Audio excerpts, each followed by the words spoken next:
যারা মূলত Bluetooth wifi drone সহ 2.4 গিগাহার্টসের সিগন্যালগুলোকে পেনিট্রেশন টেস্টিং করতে চান তাদের জন্য সেরা গ্যাজেট হচ্ছে আমাদের ESP32 wireless signal analysis gadget. তো এই গ্যাজেটটি একদম রেডি টু ইউজ। আপনারা জাস্ট এটাকে পাওয়ার সুইচ অন করেই কিন্তু এটাকে অ্যাক্টিভেট করে ইউজ করতে পারবেন। তো দেখেন, আমরা যখন সুইচ অন করব তখন এখান থেকে একটা সাউন্ড বুট সাউন্ড আপনারা শুনতে পারবেন। আবার এখানে দেখবেন যে রেড এলইডি জ্বলতেছে। আর এইটার দুইটা ভেরিয়েন্ট হয়, একটা হচ্ছে 3 এন্টিনার আর একটা হচ্ছে আপনার এই 2 এন্টিনার। এটা হচ্ছে আমাদের রেগুলার ভার্সন। আর এইটার ভিতরে আপনারা ব্যাটারি, চার্জিং সিস্টেম সব কিছু পেয়ে যাবেন। এখানে টাইপ সি পোর্ট আছে, আপনারা এখান দিয়ে মোবাইলের যে চার্জার আছে সেটা দিয়ে আপনি এটাকে চার্জ করে ইউজ করতে পারবেন। আর এইটা কন্ট্রোল করার জন্য আপনারা দুইটা মেথড ইউজ করতে পারবেন। একটা হচ্ছে এইটার যে বাটন আছে, এই বাটনের মাধ্যমে আপনারা এটাকে কন্ট্রোল করতে পারবেন। এছাড়াও আপনি যদি চান যে এটাকে ওয়েব অ্যাডমিন পেজ থেকে কন্ট্রোল করবেন, যেমন আপনার রাউটার আপনি মোবাইল থেকে কন্ট্রোল করেন, এটারও একটা অ্যাডমিন পেজ আছে, অ্যাডমিন প্যানেল আছে, এখান থেকে চাইলে আপনি এটাকে কন্ট্রোল করতে পারবেন। আর এইটা কিভাবে কাজ করে সম্পূর্ণটাই আমি আপনাদের দেখাচ্ছি। তো আমরা এখন মূলত ব্লুটুথ পেনিট্রেশন টেস্টিং করে দেখাবো। তো এই যে আমার সামনে একটা সাউন্ড বক্স আপনারা দেখতে পাচ্ছেন, এইটা আমাদের এই যে একটা ফোন আপনারা দেখতে পাচ্ছেন এর সাথে কানেক্টেড আছে ব্লুটুথের মাধ্যমে। তো আমরা এটা সাউন্ডটা প্লে করব। প্লে করার পরে আমরা এই ডিভাইসের মাধ্যমে এই দুইটা ডিভাইসের কমিউনিকেশন বন্ধ করে দিব, যার ফলে এটা যতক্ষণ অন থাকবে এখানে কোনো প্রকার ব্লুটুথের যে ফাংশনগুলো আছে সেগুলো কাজ করবে না বা ডিভাইসগুলো ডিসকানেক্ট হয়ে যাবে। এটা হতে পারে আপনার সাউন্ড বক্স বা যে কোনো ব্লুটুথ যে কানেকশনগুলো আছে সবগুলোতেই এটা কাজ করবে।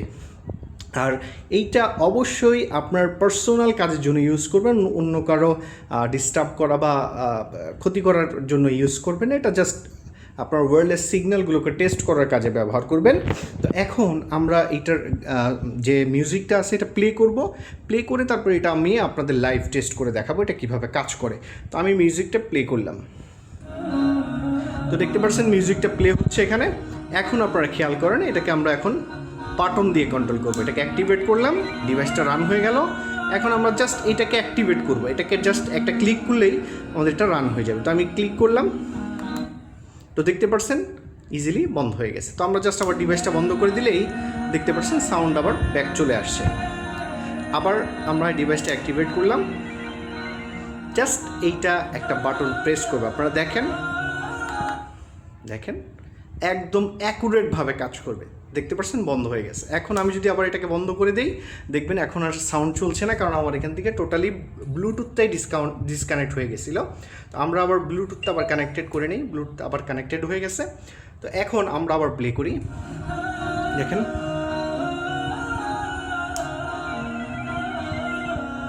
অ্যাক্টিভেট করবো, এখন ইজিলি বন্ধ হয়ে গেছে। আবার এটাকে যদি বন্ধ করে দিই, সংটা আবার প্লে হয়ে যাচ্ছে। তো এভাবেই আপনারা চাইলে এই ডিভাইসের মাধ্যমে ব্লুটুথ ডিভাইসগুলোকে কমিউনিকেট বন্ধ করে দিতে পারেন। তো দেখেন আমি অ্যাক্টিভেট করে রাখলাম। অ্যাক্টিভেট যতক্ষণ থাকবে ততক্ষণ কিন্তু আপনার আশেপাশে যে ব্লুটুথ সিগন্যালগুলো আছে এগুলো কাজ করা বন্ধ করে দিবে। আর এইটা কখন ইউজ করে মানুষ, যখন দেখা যায় যে ধরেন আপনি একটা কাজ করতেছেন, কেউ লাউড স্পিকার দিয়ে আপনার আশেপাশে গান বাজাচ্ছে বা আপনাকে ডিস্টার্ব করছে বা আপনার প্রাইভেসির জন্য কিন্তু এই জিনিসগুলো ইউজ করা হয়ে থাকে। এইটার যে শুধুমাত্র ব্লুটুথ নিয়ে কাজ সেটা না, এটার মধ্যে অনেক ফিচার আছে। আপনারা ওয়াইফাই, ব্লুটুথ একসাথে কিন্তু পেনিট্রেশন টেস্টিং করতে পারবেন। আর ওয়াইফাইয়ের অসংখ্য মেথড এখানে পেয়ে যাবেন। আর এটা ESP32 আর NRF মডিউল দিয়ে করা। যারা এরকম রেডি টু ইউজ, কোনো প্রকার ঝামেলা ছাড়া, কোনো প্রোগ্রামিং ছাড়া যদি আপনারা আমাদের থেকে নিতে চান, আমাদের ওয়েবসাইট থেকে অর্ডার করতে পারেন। আর এরকম প্রিমিয়াম 3D কেস সহ আমরা কিন্তু প্রোভাইড করে থাকি। তো যারা নিতে যাচ্ছেন অবশ্যই আমাদের যে ওয়েবসাইটটি আছে hackshopbiri.com ভিজিট করে দেখবেন। ধন্যবাদ সবাইকে।